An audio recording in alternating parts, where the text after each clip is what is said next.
reporting is correct, and that is he may have been back into that vehicle and been making some mileage in between these three locations and others. This was the picture we showed you earlier. Clearly, as Jennifer Koffendorfer reported earlier, he was in a hurry to get busy, to get shooting, left the door open. Or maybe he just wanted his getaway to be faster, or he wanted to get to his next location faster. I'm sorry that I can't tell you the exact location of that picture. They just gave it to us as is and said this is the suspect's vehicle, now being told this is a white Subaru Outback that he may be driving. So that's a very grave concern, because there may be locations at risk even further than the Lewiston area, where I told you I would read this to you. It's from the Maine State Police. They sent this out on Facebook earlier. Law enforcement asking people to shelter in place. Please stay inside your home with the doors locked. Law enforcement is currently investigating at 2 locations. I think that's outdated at this point. I think it's 3. Maybe more. Again, please stay off the streets and allow law enforcement to defuse the situation. If you see any suspicious activity or individuals, please call 911. Updates to follow. I'm going to ask our control room just to double check. They do it every couple of minutes, but the Maine State Police to see if they have updated that statement. Because obviously, if this man is driving, this concern to shelter in place could be far greater. The concentric circles that will emanate from this particular ground zero location could be significant at this point. Again, with the possibility that he's driving a vehicle. I want to bring in Jim Maxwell, if I can. He's on the phone right now. He's a retired FBI agent. He's an instructor at the Buckley-Peterson Global on active shooter training. So, Jim, first, can you hear me okay? Yes, Ashley. All right. So, Jim, I wanted to get your thoughts. You see the posture. Jennifer Koffendorfer commented that that is a posture of someone who looks like they know what they're doing with that weapon. This is someone who's got some training and experience. And now we hear he actually may be in a vehicle. Just want to get your thoughts on the possibilities at this point. Well, this guy is definitely loaded, ready to do whatever he planned to do here. If you look at the pockets on his pants, they appear to be bulging on either side, which is carrying extra magazines, as well as there seems to be some sort of sight on the weapon, which will increase the accuracy of the weapon.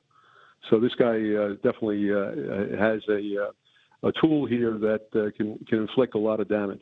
It's a very good observation that you make with the cargo pants pockets bulging. Yeah. More than likely, that is, it would not be unusual to assume that that is additional arsenal, especially given the fact that if he was able to so far injure 50 to 60 people, as some are reporting, and kill upwards of 22, multiple reports saying that. I think the Daily Mail is now coming in as well with that number, 22 dead, 60 injured, man armed with AR-15 style rifle. Opens up fire in 3 different locations, suspect at large.